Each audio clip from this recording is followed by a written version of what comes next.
નમસ્કાર દર્શક મિત્રો, હું છું દર્શના જોશી. તમે જોઈ રહ્યા છો લોકસામના ન્યૂઝ. તો જોઈએ આજના સમાચાર અમરેલીથી અમારા રિપોર્ટર સતીશ રાઠોડ સાથે. આરોપી પ્રતાપભાઈ બદરુભાઈ ધાંધલની વિરુદ્ધ કાર્યવાહી કરતી Amreli police. Bhavnagar range IG Shri Gautam Parmar સાહેબે ભાવનગર રેન્જ જિલ્લાઓમાં અસામાજિક પ્રવૃત્તિ કરતા આરોપી સામે પગલાં લેવા માર્ગદર્શન આપેલ. જે અન્વયે અમરેલી પોલીસ અધિક્ષક શ્રી સંજય ખરાત સાહેબના અમરેલી જિલ્લા પોલીસ સ્ટેશન વિસ્તારમાં શરીર સંબંધી તેમજ વારંવાર અન્ય ગુનાઓ કરતા ઈસમોના ગેરકાયદેસર વીજ જોડાણ અંગે કાર્યવાહી કરવા અમરેલી જિલ્લા પોલીસને સૂચના આપવામાં આવેલ.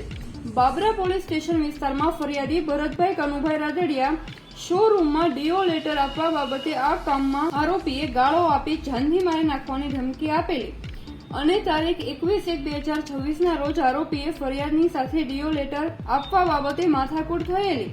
જે બાબતનું મનદુખ રાખી આરોપીએ ફરિયાદીના શોરૂમમાં અપ્રવેશ કરી ફરિયાદીને જાનથી મારી નાખવાની ધમકીના ઈરાદે માથામાં છરીના ઘા મારવા છતાં ફરિયાદીએ આડો હાથ કરતા ફરિયાદીને હાથમાં 2 ઘા તથા છાતીના ભાગે 1 ઘા મારી ગંભીર ઈજા કરી જાનથી મારી નાખવાની ધમકી આપી ગુનો કરેલો.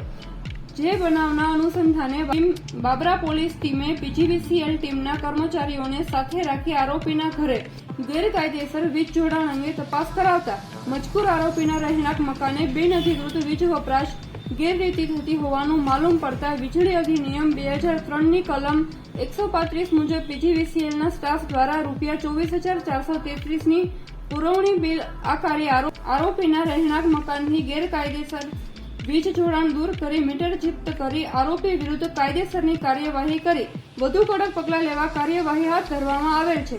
તો ફરી મળીશું એક નવા સમાચાર સાથે. ત્યાં સુધી જોતા રહો લોકસામના ન્યૂઝ.